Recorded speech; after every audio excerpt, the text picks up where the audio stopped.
The hall of the Galactic Council was built to impress, wide and tall, with walls glowing from soft lights that came from no visible source. Hundreds of alien species sat in their separate seats, their eyes, scales, and strange faces turned toward the center platform. At the heart of the chamber, a single human stood, Daniel Ross, Envoy of Earth. His hands were bound, though he had not resisted when they took him. His uniform, once clean and proud, now carried burns and torn seams from when he had been dragged across alien corridors. He looked up at the council with calm eyes, though deep inside he knew his life balanced on the edge of their judgment. The council speaker, a tall creature with golden eyes and a voice that carried through the chamber, announced the charges. They claimed Earth had attacked council trade routes, poisoned planets, and built weapons in violation of treaties. Each accusation was followed by murmurs and growls from the gathered alien leaders. Daniel tried to speak, his voice steady, reminding them that Earth had honored every agreement, that no proof had ever been given of these crimes. But his words were silenced by the wave of the speaker's hand. The council had already made its decision before the trial began. The great screens above the chamber showed images, fabricated evidence, forged videos of human ships firing upon alien transports. Daniel raised his voice, shouting that these were lies, manipulations created by those who feared humanity's rise. Some aliens looked uncertain, their expressions shifting, but most stared coldly. They had come not for truth, but for a show of dominance. Humanity was new to the stars, and the council would make an example of them. Daniel's last request was simple. He asked to send a message to Earth, to tell his people that he had stood firm and spoken the truth until the end. The council denied him even that. Guards moved forward, heavy armored beings with energy lances in their hands. They positioned themselves around him as the speaker announced the sentence: execution, immediate, for crimes against the galaxy. The hall erupted in sounds, some cheers, some silence, some voices too soft to understand. But Daniel stood tall, refusing to bow his head. His last words were not heard, for the blade of light cut through his body before he could finish them. The chamber went quiet again, the smell of burned flesh hanging in the air. His body crumbled to the floor, lifeless. The guards dragged him away as if he were nothing, not even worth a final word of respect. For the council, it was done. For humanity, it had just begun. Across the galaxy, the execution was broadcast live. The council wanted to show every corner of space what happened to those who defied their authority. On colonies orbiting Mars, on mining stations near Saturn, on the small outposts hidden in asteroid belts, humans watched their envoy die. Families sat frozen in their homes, eyes wide, children clinging to parents who could not explain why their representative had been killed. On Earth, in crowded cities and quiet villages, screens flickered with the same image. Daniel Ross falling, his body lifeless, as alien guards dragged him into the shadows. In the halls of Earth's government, leaders stared in silence. They had expected harsh treatment, perhaps imprisonment, but not this. President Lucas rose from his chair, his fists tight at his sides, his face pale with rage. Around him, military commanders and diplomats exchanged heavy looks. They knew this was not a mistake. This was not justice. This was murder. And it was done with purpose. The council wanted Earth to feel powerless. They wanted to show that humanity's voice meant nothing in the grand theater of the stars. But what the council did not understand was how humans responded to such acts. Fear was the expected result. Silence, surrender, obedience. Instead, anger rose, spreading faster than the council imagined. On the streets of Earth's great cities, people shouted in protest. Miners on distant colonies threw down their tools, demanding revenge. Soldiers in training camps swore that they would fight if called. The grief of losing one man became the fury of millions. In quiet homes, mothers told their children that Daniel Ross had died because he spoke the truth. Fathers promised their families that his death would not be in vain. Friends gathered in small circles, whispering that the time for patience had ended.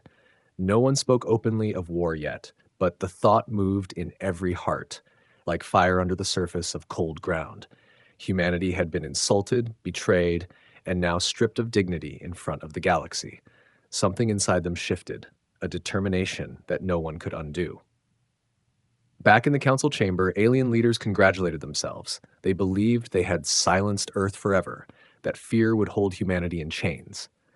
But even as they celebrated, signals of unrest flowed through their networks. Reports came of human colonies refusing council orders, of military ships withdrawing from patrols, of engineers working day and night in hidden shipyards. The council ignored these signs, blind to what was coming. They had crossed a line they could never return from. Daniel Ross's name spread among humans, whispered like a spark of legend. His death was replayed countless times, each time deepening the anger in those who watched. To the council, he was erased, forgotten, nothing. To Earth, he became the symbol of betrayal and the reason for vengeance. Humanity had been pushed into the corner, and there they found not weakness but resolve. In the silence after his execution, the message was clear. The council thought they had ended a threat.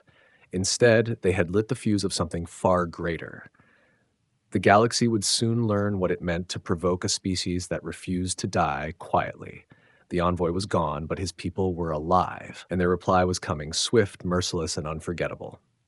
Beneath the ice of Europa, hidden shipyards thrummed with power as massive frames of warships were assembled far from alien eyes. For decades, Earth had smiled and bowed at council meetings, while in secret its brightest engineers forged weapons the galaxy had never seen. Commander Ethan Cole stood on the bridge of the newly completed Resolute, its hull a wall of black steel that swallowed light. The ship stretched like a moving city, armed with rail cannons capable of tearing through mountains, missile pods hidden beneath armored plates, and shields woven from experimental energy fields that pulsed like living light. Around it, destroyers and carriers powered up their engines, their crews silent with anticipation. Laura Grant, tactical officer, studied the swarm of green signals on the display as each ship checked in. "Fleet status green," she reported, her voice calm though her heart raced. These weren't ordinary patrol ships. These were war machines born for one purpose: to erase the insult carved into humanity's pride. They had been designed not for defense but for total domination. Every bolt, every reactor coil, every weapon had been built with the memory of being underestimated by alien rulers. Ethan's eyes followed the curve of the holographic star map, tracing choke points where council fleets patrolled. They had always thought humans weak, slow to adapt, easy to dismiss. He thought of Daniel Ross, cut down without mercy, his death broadcast to the stars. That image burned into Ethan's memory, fueling the cold fire in his chest. "They wanted fear," he said quietly, more to himself than to his crew. "We'll give them something else." The hangars of the Resolute opened, revealing wings of fighter craft, sleek and angular, painted with dark hulls that reflected no light. Pilots strapped themselves in, silent but grim, their helmets polished, their minds focused. Every pilot knew they weren't flying into skirmishes. They were flying into history. Engineers and deck crews moved like shadows, loading warheads into launch bays, sealing hatches, and flooding decks with power. No word was wasted. Every second mattered. Humanity had prepared for this moment, and now the weapon they had forged in secrecy was ready. Far from Earth, deep space relays carried whispers of the fleet. Traders reported the sudden disappearance of human patrol ships. Alien spies vanished on their missions, caught and silenced before they could deliver word of what was building in the dark. Entire regions of human-controlled space went quiet, a silence heavy with promise. The council mistook it for retreat, for submission, never imagining the storm gathering in silence. President Lucas stood in a command bunker on Earth, watching live feeds of the fleet awakening. The ground trembled as hidden launch sites across the planet rose from beneath oceans, mountains, and deserts. Colossal engines roared to life, shaking seas and splitting ice shelves as ships that had never been admitted to exist finally climbed into the stars. Lucas clenched the railing, his voice low as he addressed the world. "The time of silence is over. They took our envoy. Now we take everything they hold dear." The Resolute's engines burned blue fire, and the stars seemed to bend as it moved into formation. Other flagships fell into line. The Iron Vow, a fortress built for close-range annihilation, and the Dominion, a carrier bristling with drones and strike fighters. Together, they formed the core of Earth's Shadow Fleet, a name whispered among the first crews with a mix of awe and dread. Their orders were not to defend, not to negotiate, but to strike without mercy. Every ship carried sealed orders, each officer sworn to follow without hesitation. In the silence of the bridge, Laura glanced at Ethan. "Do you think they know what's coming?" she asked. Ethan shook his head slowly. "No, and by the time they understand, it'll already be too late." His words hung in the air like prophecy. The crew didn't cheer, didn't shout. They nodded, cold determination written across their faces. They weren't launching to survive. They were launching to deliver Earth's reply, one the galaxy would never forget. The fleet rose together, black shadows against the stars, engines blazing as they prepared for their first jump. The countdown began, each second striking like the beat of a war drum. 10, 9, 8. The hum of reactors grew louder, decks vibrating under the force of raw power. 7, 6, 5. The stars outside blurred as space itself seemed to shiver. 4, 3, 2. Silence fell across the bridge. 1. The Resolute leapt into the void, and with it, the wrath of an entire world surged into the heart of the galaxy. President Lucas stood before the assembly hall, not with polished speeches, but with raw truth. His voice carried through screens and broadcasts to every corner of Earth and its colonies. Behind him, the image of Daniel Ross's execution flickered again and again, a reminder of humiliation no one could erase. He did not promise peace, he did not beg for mercy. Instead, he spoke of betrayal, of silence broken, and of a reply that would echo in fire across the stars. Families wept in their homes, but their tears turned to steel as his words struck deep. They killed one of us. We answer as all of us. On Mars, miners abandoned their drills and signed up for service. In the domes of Europa, pilots strapped into simulators, pushing their bodies to breaking point to be ready for the battles to come. On Titan, engineers worked without pause, forging ammunition, rail slugs, and missile casings by the millions, their forges burning through the endless nights. Even children whispered the Envoy's name, their small voices carrying the promise of revenge to the ears of their parents. The Council had thought they silenced one man, but in truth they had awakened an entire species. Ethan Cole addressed his officers aboard the Resolute. No grand speeches, only direct orders. Our Envoy is dead. We are his voice now. The room fell into silence as every officer, from seasoned veterans to fresh recruits, understood what those words meant. They were no longer just soldiers. They were justice in steel and fire. Laura Grant prepared tactical reports, her fingers moving swiftly across the console as she tracked Council fleets at choke points. Each target she marked was not just an objective, it was a wound waiting to be delivered. Across Earth's streets, citizens painted Ross's face on walls and buildings. His name became a banner waved in rallies, his death a spark that united the fractured human world like nothing had before. Rival nations put aside disputes, armies merged under a single command, and industries that once competed now built side by side. The quiet anger of billions began to move as one. Alien spies tried to measure humanity's readiness, but the reports they sent back made little sense. Colonies that once traded freely now bristled with hidden gun emplacements. Cargo ships vanished into secret routes, their contents unknown. Factories once used for farming equipment now produced armored plating and engines. Entire cities lit up at night with the glow of assembly yards, as if the stars themselves had descended to Earth. President Lucas's second address reached the colonies scattered at the edge of known space. He told them not of sacrifice, but of duty, and of a future that would only be earned through fire. Volunteers poured in from outposts long forgotten by the Council. Some were too young, their faces still smooth with childhood, but they lied about their age to hold rifles in their hands. Others were too old, their bodies weak, but they came anyway, saying their wisdom would guide the younger ones. No one wanted to stand aside. Everyone wanted to be part of the reply. In the war academies, instructors tore away old lessons written from centuries of defense and replaced them with new strategies built for offense. Cadets trained in zero-gravity combat, in the dark silence of vacuum chambers, in environments that mimicked the cold depths of Council space. They learned to fire weapons while their hearts raced with the memory of Ross's death. They learned to endure pain with the knowledge that their suffering was small compared to the betrayal humanity had endured. The Council expected humans to cower, to fold into submission, But instead, Earth transformed into a forge of warriors. Ordinary men and women became soldiers, engineers became weaponsmiths, and pilots became hunters of the void. The quiet grief of one envoy's death had become the roar of a billion voices, and every one of them carried the same promise. Earth would reply, and the galaxy would never forget. The Council fleet, orbiting Proxima Station, drifted with the confidence of giants, their cruisers massive, their carriers bristling with weapons that had intimidated smaller civilizations for centuries. They believed the humans would never dare strike so close to the heart of Council power. On the command deck of the alien flagship, officers laughed at intercepted human transmissions, calling them empty threats. That laughter died the moment the black shadow of the Resolute tore through the void, its engines burning blue fire and its rail cannons already charging. The first shot came without warning. A tungsten slug, accelerated to near-light speed, ripped across the void and split a Council cruiser in half.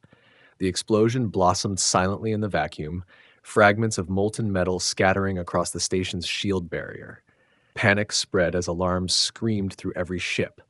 The humans had arrived, and they had come for blood.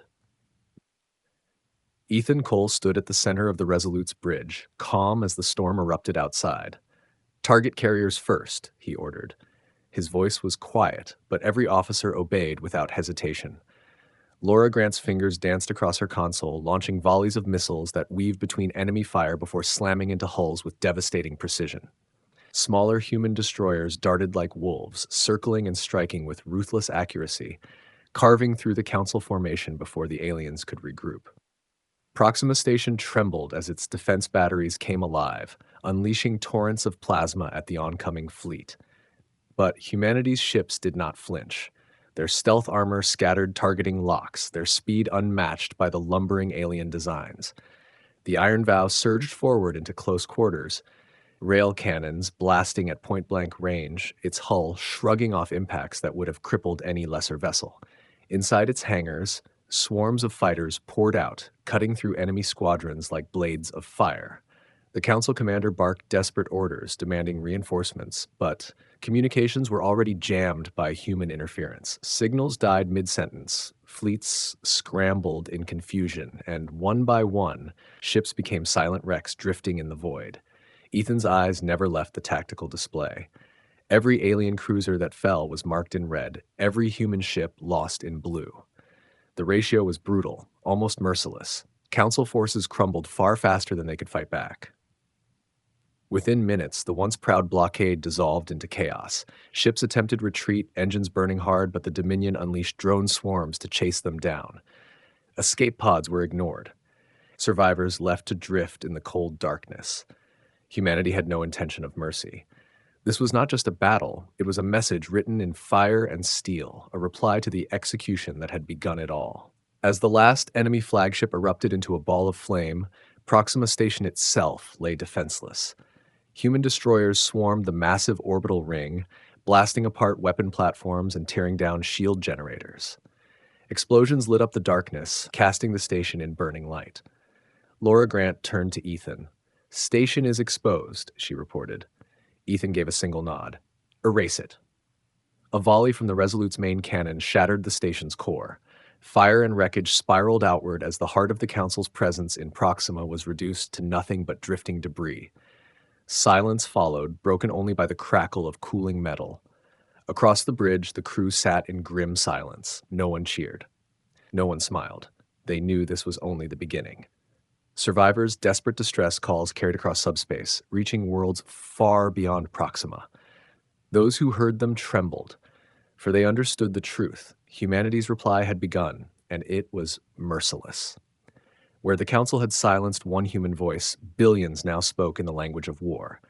The galaxy, once amused at Earth's weakness, now stared in horror at the storm rising from the blue planet. Rumors of Proxima's destruction spread faster than light across the trade lanes.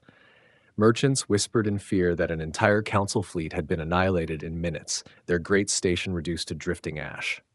At first, many dismissed it as human propaganda, but when convoys never returned and wreckage floated into neutral zones, the truth could no longer be denied. The humans had struck back, and the galaxy felt the tremor of their wrath. On border worlds, panic took root. Colonies that once raised council banners now tore them down, fearful of becoming the next target. Some governors ordered evacuations, entire cities emptied overnight, the glow of their lights abandoned to silence. Others tried to reinforce defenses, but their soldiers deserted when news arrived that the Shadow Fleet was advancing, unstoppable and merciless. Traders rerouted their ships far from human-controlled space, and smugglers made fortunes ferrying the wealthy to distant, safer systems. Fear itself became humanity's sharpest weapon, carving into the Council's strength before the next battle had even begun. Inside the war room of the Resolute, Laura Grant sifted through intercepted transmissions. Her eyes narrowed as she read reports of alien commanders arguing among themselves. "They're fracturing," she said, her voice low but certain. Ethan Cole leaned over the console, watching messages of panic and dissent ripple across Council lines. "Good. Let them splinter. We'll cut through them one piece at a time." His tone was steady, but beneath it burned the same fury that fueled every human officer on the bridge. None of them had forgotten Daniel Ross. None of them ever would. In Council space, leaders met in hidden chambers, voices raised in desperation. Some argued for unity, demanding every species contribute ships to crush Earth. Others hesitated, haunted by the memory of Proxima, whispering that perhaps the humans had been wronged, that execution without trial had been a mistake. Their debates turned to accusations, their alliances strained by old grudges and long-buried hatred. The Council had once appeared unshakable, but now the cracks ran deep, and through those cracks fear seeped like poison. Back on Earth, the atmosphere was entirely different. The streets of cities thundered with chants, people waving banners marked with the Envoy's name. Factories that once built farming machines now roared day and night, forging armored plating for ships. Dockyards filled with volunteers, workers laboring with bleeding hands to fuel the war effort. Every citizen understood the cost, but none demanded retreat. The Council thought humanity weak, but the sight of mothers giving up sons and daughters to the fleet, of fathers carrying crates of munitions with stoic pride, revealed a truth the galaxy had ignored. Humans endured, and their endurance was deadly. Alien spies tried to deliver warnings back to the Council, but few ever succeeded. Patrols caught them, interrogation chambers silenced them, and sometimes they vanished without explanation at all.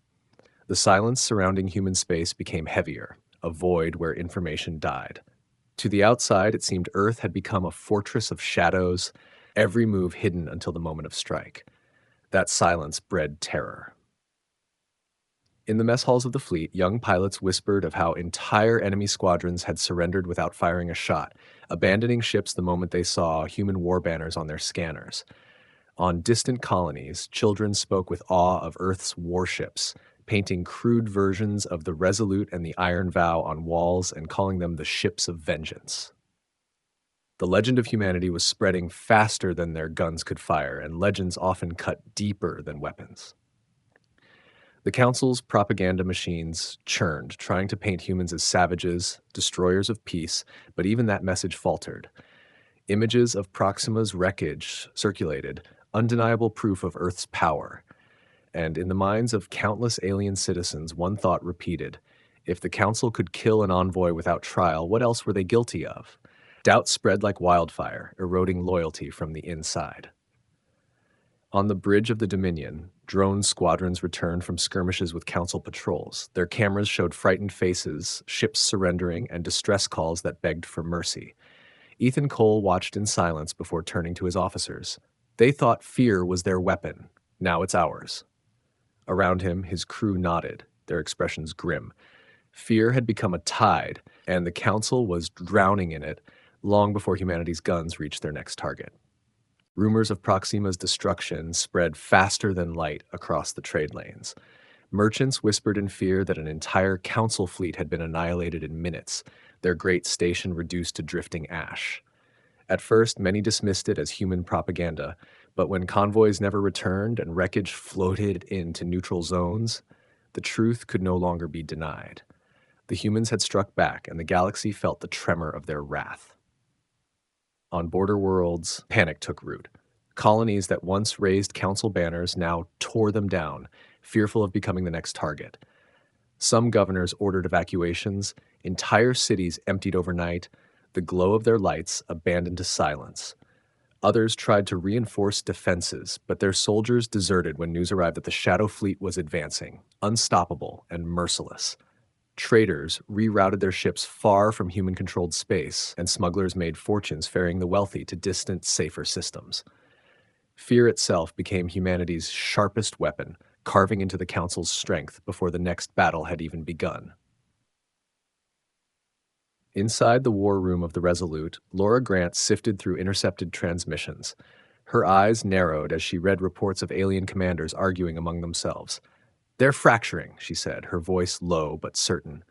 Ethan Cole leaned over the console, watching messages of panic and dissent ripple across council lines. "Good. Let them splinter. We'll cut through them one piece at a time." His tone was steady, but beneath it burned the same fury that fueled every human officer on the bridge. None of them had forgotten Daniel Ross. None of them ever would. In council space, leaders met in hidden chambers, voices raised in desperation. Some argued for unity, demanding every species contribute ships to crush Earth. Others hesitated, haunted by the memory of Proxima, whispering that perhaps the humans had been wronged, that execution without trial had been a mistake. Their debates turned to accusations, their alliances strained by old grudges and long-buried hatred. The council had once appeared unshakable, but now the cracks ran deep, and through those cracks, fear seeped like poison. Back on Earth, the atmosphere was entirely different. The streets of cities thundered with chants, people waving banners marked with the Envoy's name. Factories that once built farming machines now roared day and night, forging armored plating for ships. Dockyards filled with volunteers, workers laboring with bleeding hands to fuel the war effort. Every citizen understood the cost, but none demanded retreat. The council thought humanity weak, but the sight of mothers giving up sons and daughters to the fleet, of fathers carrying crates of munitions with stoic pride, revealed a truth the galaxy had ignored. Humans endured, and their endurance was deadly. Alien spies tried to deliver warnings back to the council, but few ever succeeded. Patrols caught them, interrogation chambers silenced them, and sometimes they vanished without explanation at all. The silence surrounding human space became heavier, a void where information died. To the outside, it seemed Earth had become a fortress of shadows, every move hidden until the moment of strike. That silence bred terror. In the mess halls of the fleet, young pilots whispered of how entire enemy squadrons had surrendered without firing a shot, abandoning ships the moment they saw human war banners on their scanners. On distant colonies, children spoke with awe of Earth's warships, painting crude versions of the Resolute and the Iron Vow on walls, and calling them the ships of vengeance. The legend of humanity was spreading faster than their guns could fire, and legends often cut deeper than weapons. The Council's propaganda machines churned, trying to paint humans as savages, destroyers of peace, but even that message faltered. Images of Proxima's wreckage circulated, undeniable proof of Earth's power. And in the minds of countless alien citizens, one thought repeated. If the Council could kill an envoy without trial, what else were they guilty of? Doubt spread like wildfire, eroding loyalty from the inside. On the bridge of the Dominion, drone squadrons returned from skirmishes with Council patrols. Their cameras showed frightened faces, ships surrendering, and distress calls that begged for mercy. Ethan Cole watched in silence before turning to his officers. They thought fear was their weapon. Now it's ours. Around him, his crew nodded, their expressions grim. Fear had become a tide, and the Council was drowning in it long before humanity's guns reached their next target. The capital system of the Galactic Council gleamed with confidence, a fortress thought untouchable. Rings of warships circled the primary world, their numbers so vast they blotted out stars. Orbital defense stations hung like jagged crowns, bristling with cannons capable of tearing moons apart. From the surface, civilians looked to the sky with faith that their leader's strength would protect them from the storm they had unleashed. But the storm was already at their gates. The Resolute emerged from the final jump with the Iron Vow and the Dominion at its flanks. Behind them, destroyers, carriers, and stealth cruisers spread into a wall of steel. The black hulls of Earth's shadow fleet reflected no light, as if night itself had come to smother the Council's world. On the bridge, Ethan Cole studied the tactical map glowing red with enemy positions. "This is the heart," he said quietly, his voice hard as iron. "Break it." The first volley shook the system. Rail slugs screamed across space, their impacts cracking planetary shields that had held for centuries. The Council's fleets moved to intercept, unleashing endless waves of plasma fire, their formations flawless, their numbers overwhelming. But human ships did not meet them head-on. They cut through lines like knives, moving with brutal precision, exploiting every gap with tactics no alien commander expected. Laura Grant directed strike wings into weak points, her orders timed to the breath. Drone swarms from the Dominion darted forward, tearing through enemy squadrons before vanishing into the void. The Council's commanders roared commands, forcing their fleets into tighter walls of defense. But that only made them easier targets. Human destroyers swarmed around the edges, shredding shields with pinpoint strikes, while the Iron Vow plunged straight into the thick of battle, its hull enduring fire that should have broken it apart. Its rail cannons fired again and again, each shot splitting warships like dry wood, scattering molten fragments across the void. On the planet below, civilians watched the sky erupt with fire. Explosions lit the heavens like false suns, and panic raced through the cities. Broadcasts meant to assure the population faltered when images of human warships flashed across the skies, monsters of steel and shadow that advanced no matter how many guns fired against them. Entire blocks of citizens fled into shelters, their screams mixing with the thunder of bombardment echoing from above. The defense stations, once the pride of the Council, turned their full power against the Shadow Fleet. Blinding beams lanced across space, piercing shields and rocking even the mighty Resolute. But humanity had built for this. Laura's voice cut through the chaos. Target their cores. Coordinated volleys slammed into each station, ripping open armored shells and igniting reactors in brilliant bursts. One by one, the great platforms fell silent, their remains tumbling into the planet's atmosphere like burning meteors. The Council fleets fought with desperation, their numbers still greater, but their morale shattered as more and more ships died, screaming into the void. Communications crackled with pleas for retreat, with commanders begging for reinforcements that would never arrive. Human ships pressed forward without pause, their tactics ruthless, their discipline unshaken. Every order from Ethan Cole was carried out with cold precision. No mercy, no surrender. At the height of the battle, the Resolute broke through the innermost defense ring. Its cannons fired directly at the planet's shield array, each impact tearing at the massive energy barrier. Cracks spread like lightning across its surface. The final barrage shattered it entirely, raining shards of light down over the capital world. For the first time in its history, the heart of the Galactic Council lay exposed, naked beneath the wrath of humanity's guns. The bridge of the Resolute went silent, every officer staring at the planet that had once ruled them all. Ethan Cole's eyes were cold, his voice steady. The Council wanted our silence. Instead, they'll hear our reply until the stars themselves burn out. And with that, Earth's fleet descended, their shadows blotting out the last defenses of a dying empire. The ruins of the Council's capital still burned when the first human patrols moved through its shattered orbit. Wreckage drifted in endless fields, the corpses of once feared warships now nothing more than metal tombs. From those ashes rose the banners of Earth, planted on outposts and stations that had once bowed to alien rulers. Humanity had not just answered the insult. It had ended the order that made it possible. Ethan Cole stood on the command deck of the Resolute, gazing at the starfield beyond. Around him, the Shadow Fleet held formation, engines glowing like silent guardians.